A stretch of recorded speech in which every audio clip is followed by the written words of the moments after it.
Егер музей ашық болғанда, сіз бізге келіп, қан қысымын өлшейтін сынапты тонометрді көре алатын едіңіз.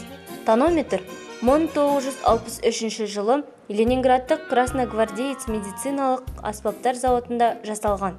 Сынап тонометрі жиынтығына шкаласы бар сынап бағанасы, пневмокамерасы бар манжеттер, шлангілер мен ауа айдағыш кіреді. Барлық бөліктер карболиттен жасалған контейнерге сыяды. Аспаптың жалпы салмағы шамамен 1 килограмм. Қазір сынап тонометрлері аспаптың зақымдануымен сынап буының уланудың үлкен ықтималдылығына байланысты шығарылмайды. Алайда, сынап тонометрінің көрсеткіштері осы күнге дейін ең дәл болып саналады.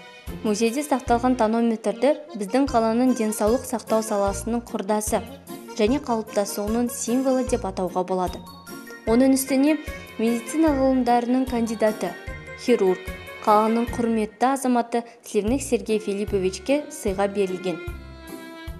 Қарағанды медициналық институтын бітіргеннен кейін Сергей Филиппович бірден Теміртау қаласына келіп, нөмір 4 қалалық аурухананы басқарды. 1963 жылы аурухана жаңа ғимаратқа көшіп, КМК медициналық санитарлық бөлімі мәртебесін алды. Бас дәрігер Сергей Филиппович Сливных болды.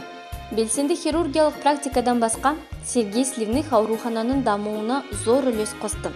Оның бастамасы бойынша көптеген бөлімшелер ашылды. Заманауи жабдықтар орнатылды. Бұл жер Қарағанды медициналық институтының студенттерін дайындау үшін негізгі база болды. Сливных Сергей Филипповичтің бастамасы бойынша медицина қызметкерлері күніне аурухана медициналық жабдықтардың көрмесін ұйымдастырды. Одан әрбір көрмеге келген қала тұрғыны медицинаның жаңалығымен танысып қана қоймай, сонымен қатар осы сынапты тонометрмен қан қысымын өлшеді.